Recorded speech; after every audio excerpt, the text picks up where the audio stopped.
Today, we're going to be talking about the oldest state park in the United States. Greetings from Niagara Falls. Wrong. This thing was owned, wasn't it? I hope so.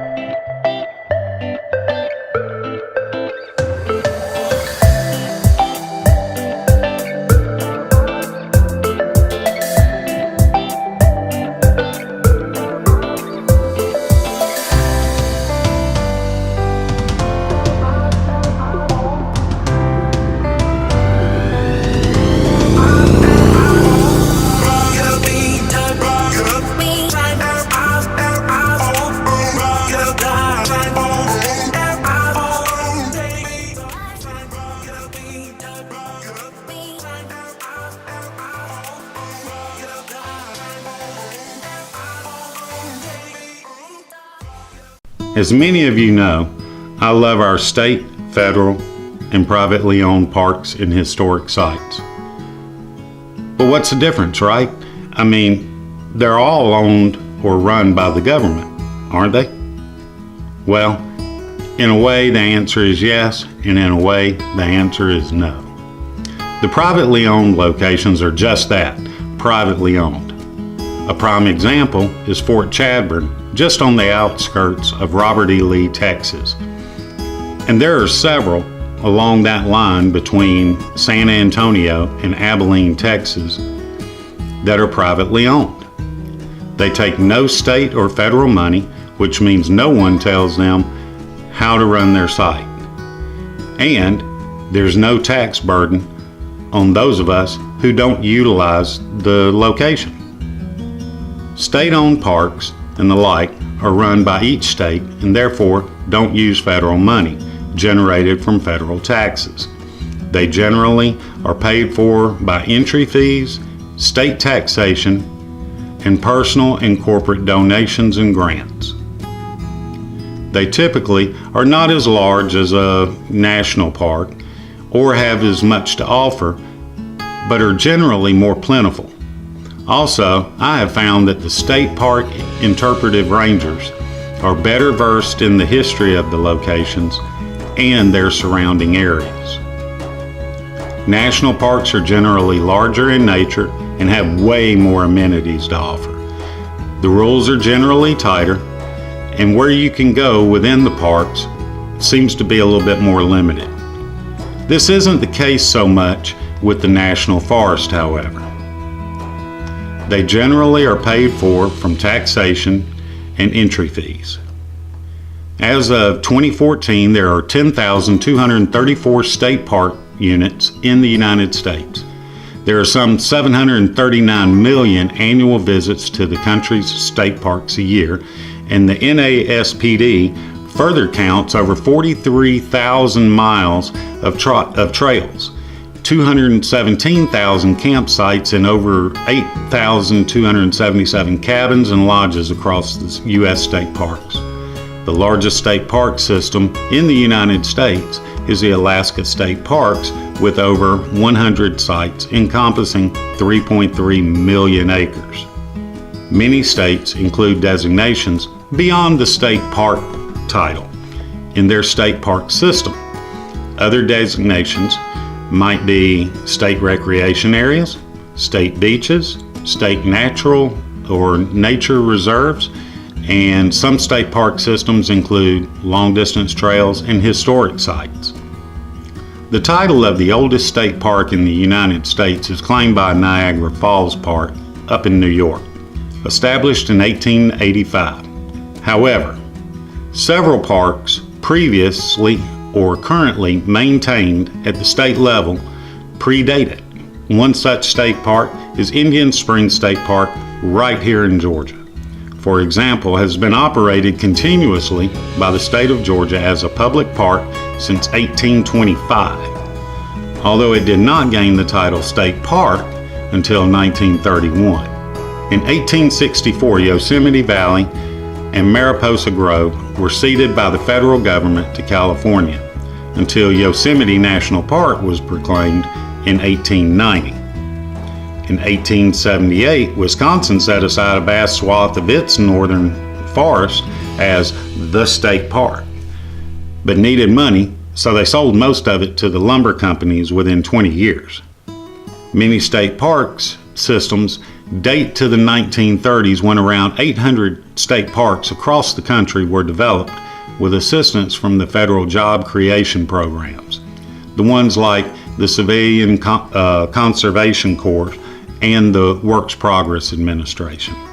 But let's talk about the Indian Springs State Park, because even though Niagara Falls State Park claims to be the oldest state park, I kind of beg to differ.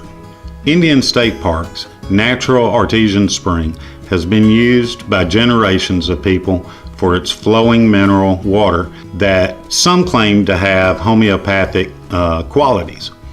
Produced by the pressure of the earth forcing underground water to the surface, the water at Indian Springs picks up a lot of minerals along the way, leading to its unique sulfur smell and taste.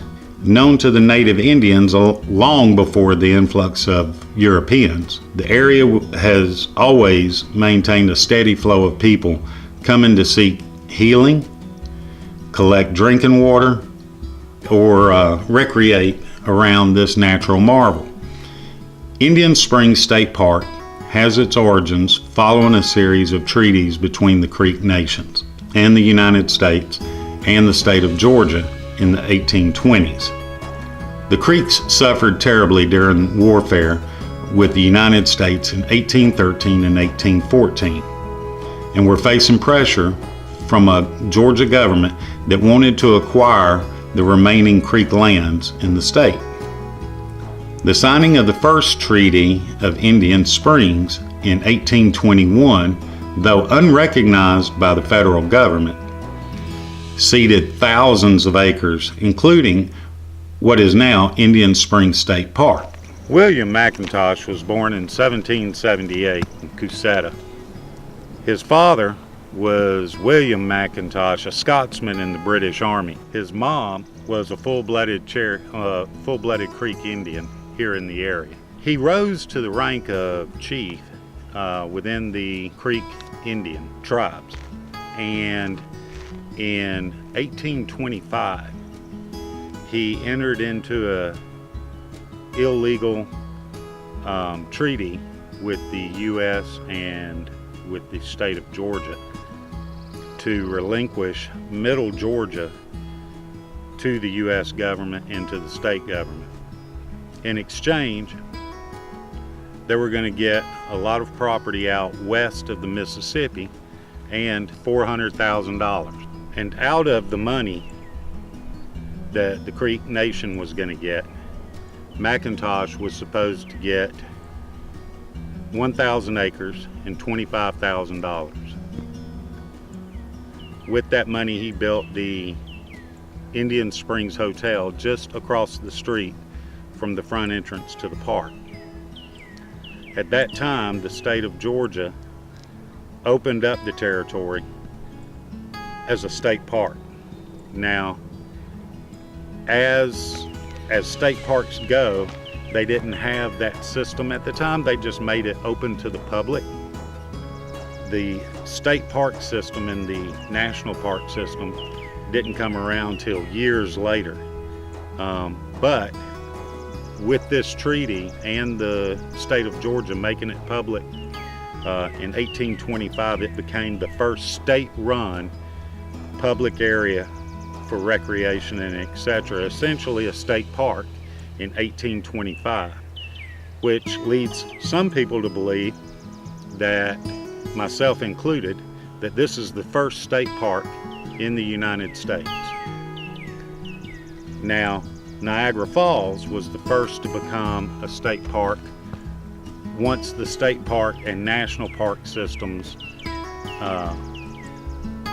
came into existence.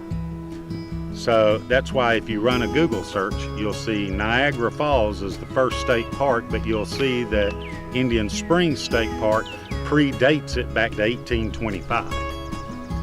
Now, Chief McIntosh, when I say he entered into an illegal treaty, he only led a small group. 8 of the 56 Creek towns agreed with him. The rest didn't. The creeks were divided into two different groups, the lower creeks and the upper creeks. And the lower creeks they controlled pretty much everything in middle Georgia. The upper creeks controlled everything in Alabama. And the upper creeks did not agree with McIntosh entering into this agreement. So when he was signing the agreement, the Upper Creek chief was standing outside of the building screaming that McIntosh would die for this. 3 months later, he made good on his threat. McIntosh was killed in 1825. Now, in 1828, a legitimate legal treaty was agreed upon, and the United States and the state of Georgia made good on that treaty.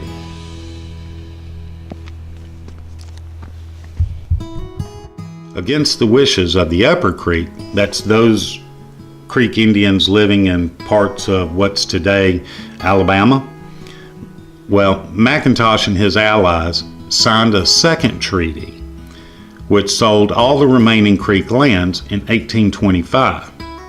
Since McIntosh was viewed as not representing all Creeks, many of them, particularly the Upper Creeks, Alabama, considered it to be a fraudulent treaty, and McIntosh and several others were killed for their complicity in signing that treaty.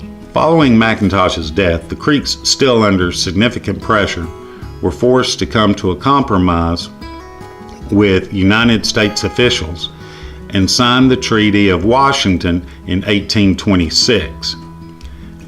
As these former Creek lands were added to the growing state of Georgia, one of the outcomes was the establishment of land lots around the springs.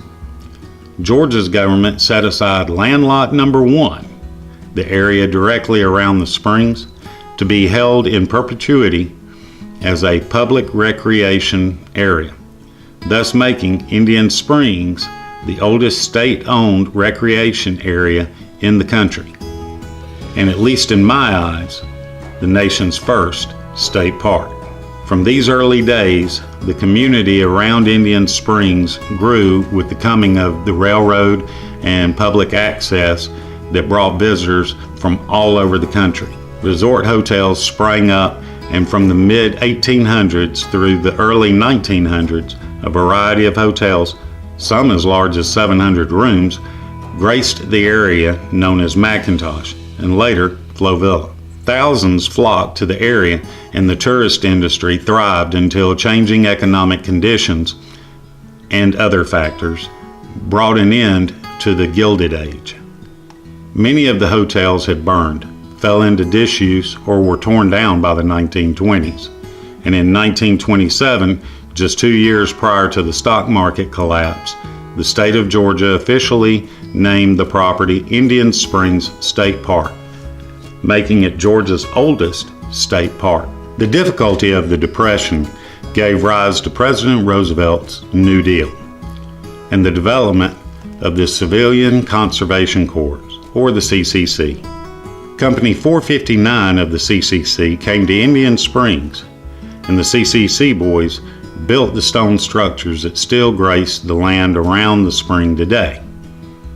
The CCC boys are largely responsible for providing the infrastructure on which the modern park is built.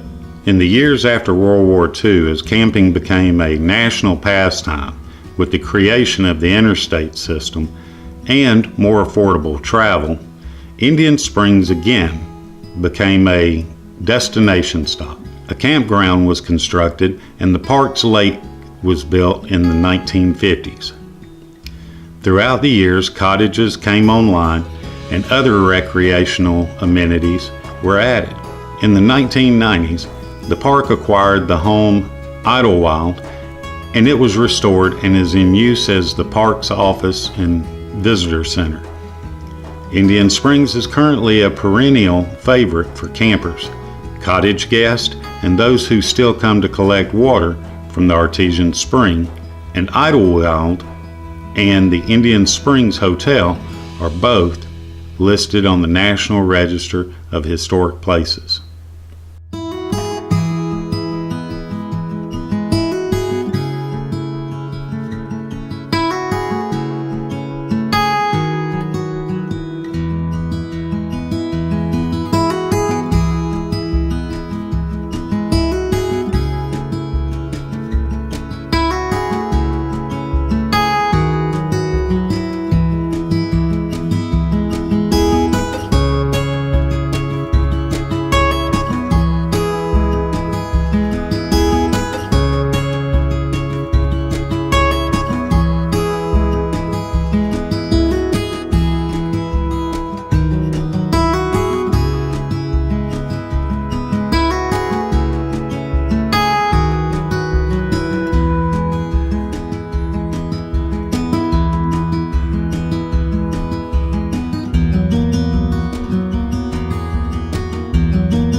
Hopefully you'll like this video. If you do, please hit the subscribe button right over here. Right below it, you'll find a bell. Go ahead and hit that too. That way you'll know when we do an upload each and every week.